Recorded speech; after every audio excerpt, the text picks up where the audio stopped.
yesterday the Dogs had an amazing comeback, of course. In the first half, you know, very hard place to win in Canberra, particularly when the Raiders got their tails up. Led 20-0 at half-time, but second half, and we see all the... I mean, you're going to see the first half here, it's just Raiders. KO Weeks with a great try there.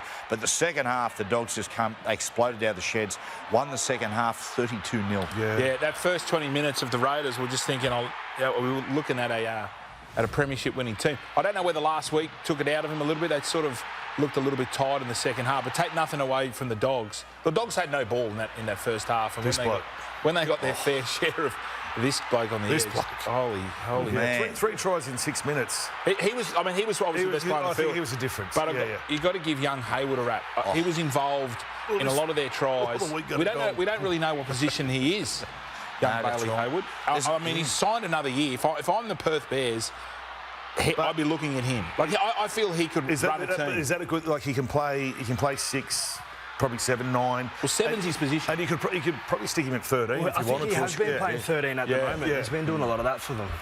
Yeah, they've got a lot of players like similar. Like, you got Jamin Salmon, of course, who's similar sort of player. You've got, you've got Kurt Mann, who plays like that. Yeah, we'll leave the Jamin Salmon stuff alone. I'm not interested in getting another stick with Ricky.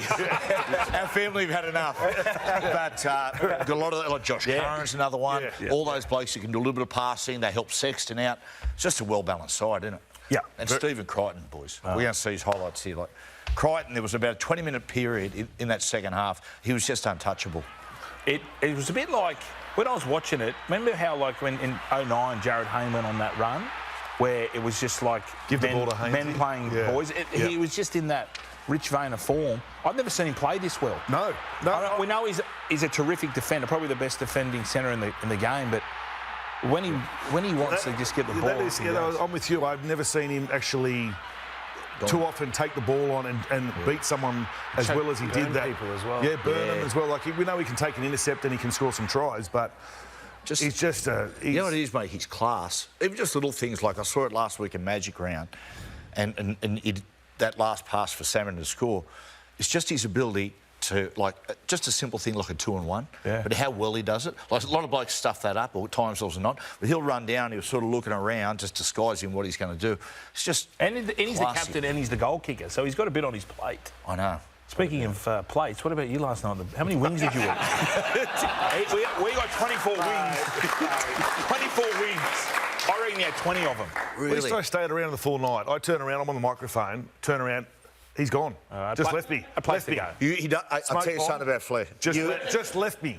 You can have a great night out with Fletch and all of a sudden it's synonymous with everyone goes, where's Fletch gone? Yeah. It's just gone. Like a magician. You know when you just look around and you go, why am I hanging out with these girls?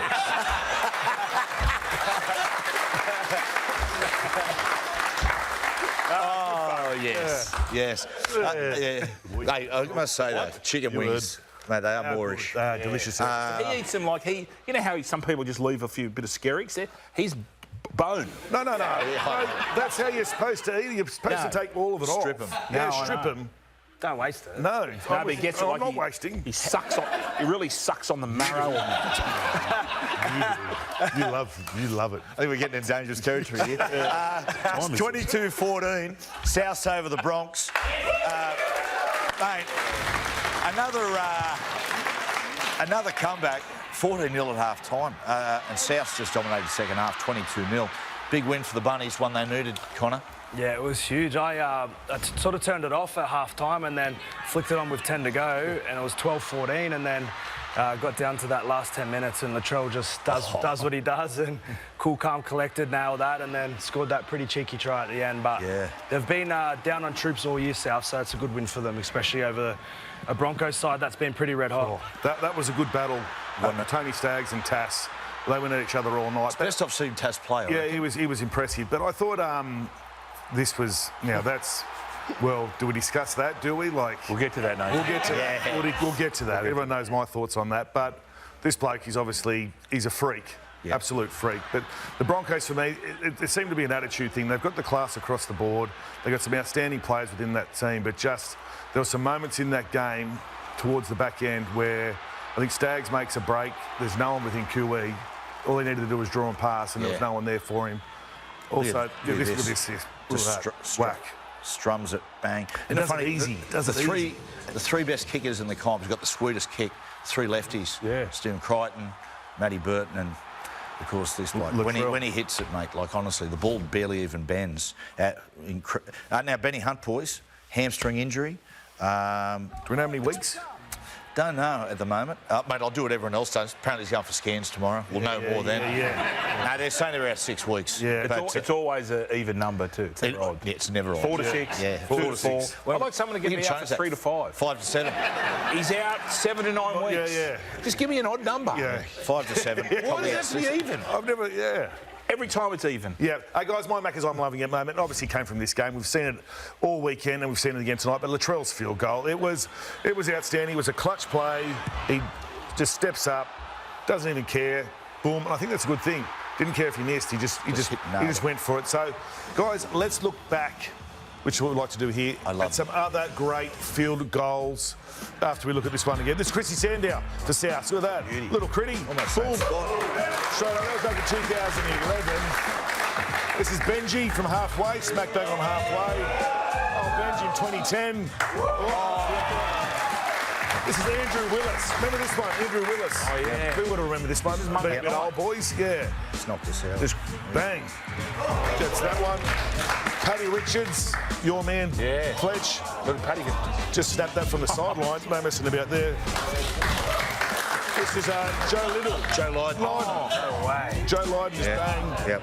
Another one. And of course, we take the best for last. This has been Gordon Tallis.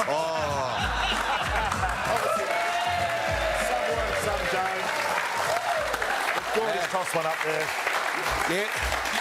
That Joe Lydon one, that was in the Challenge Cup semi-final against Warrington, and Blocker was in that game. Blocker had, there was Les Boyd, Blocker, Les Davidson, the opposition side. Yeah, and he kicked it from 58 metres out. But those white mitre balls... It was still going. Still going. Still floating in the atmosphere somewhere. But those white mitre balls, the English, like what, mate, you could knock them a mile. Yeah, Oh, even I. You're saying it doesn't really... Yeah, it just comes with a caveat. Yeah. Little asterisk there. Sorry to Joey Well, that Lydon. was my shtick to be the one that bags people. Yeah, no, it's all right. We can share it around. Yeah, okay, good. We're going to rotate roles. Yeah, beautiful.